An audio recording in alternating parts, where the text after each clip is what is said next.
In the 1950s, Laureana San Pedro Rosales, a young wife from Limay, Bataan, found herself in Mindanao. After working in a college in Butuan City, her husband's hometown, she decided to teach in Marawi.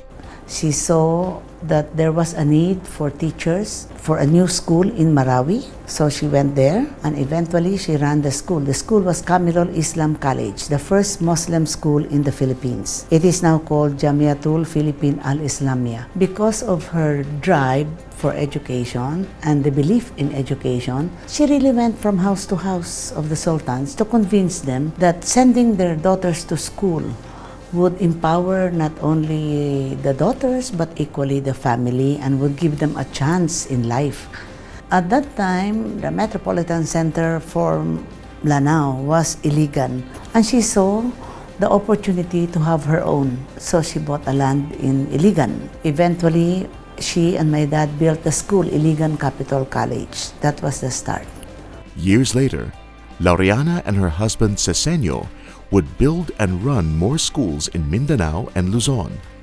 They would also build a small maternity hospital for their medical courses. She wouldn't tell us, but I knew when she was starting her schools, Iligan for example, I knew they were financially challenged. I knew her difficulties, but somehow all of this made her a very strong woman, gutsy woman. Sometimes I tell her, she doesn't know defeat. Sulong ng sulong, ganun siya. She was a witness to the atrocities of Second World War. She said at that time, because of her experience in the atrocities of war, the cruelties of man, she thought in her young minds that education would be the key to perhaps peace building, development building, and things like that.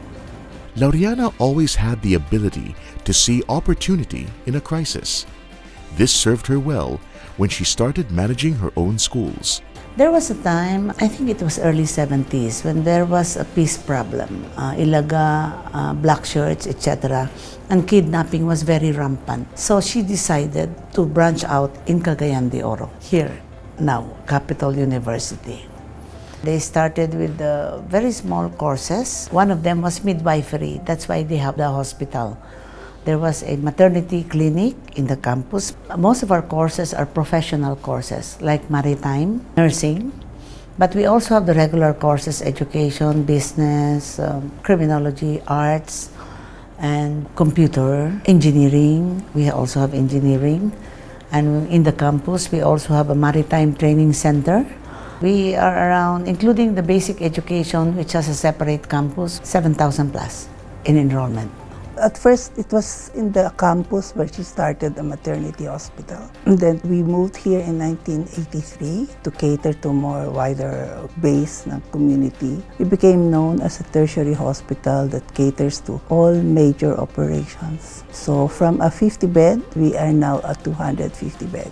I would say that Madame Rosales' schools, thinking back now, is very strong in accessibility. It's open to the middle class, lower middle class.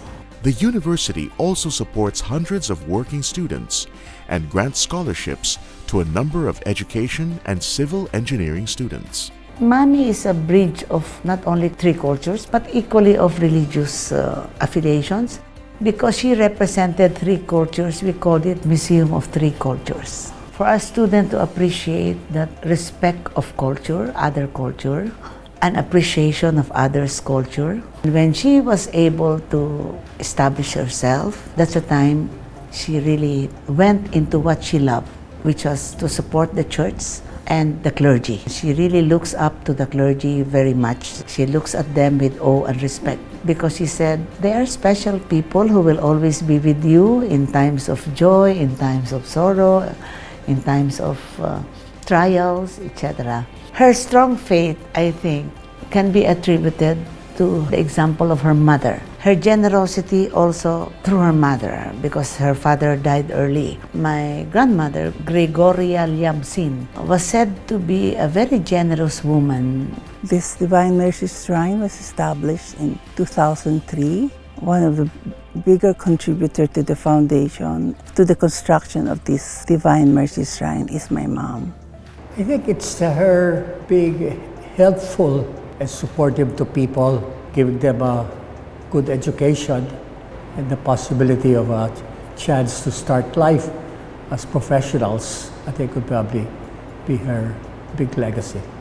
When I say we try to live her legacy, we try to live by her precepts, by her philosophy in life, which is generosity, compassion, charity. And I try to tell our students the legacy of the founder of the school, Madame Rosales, is something that they should look up to because it speaks of a person's perseverance and persistence and hard work.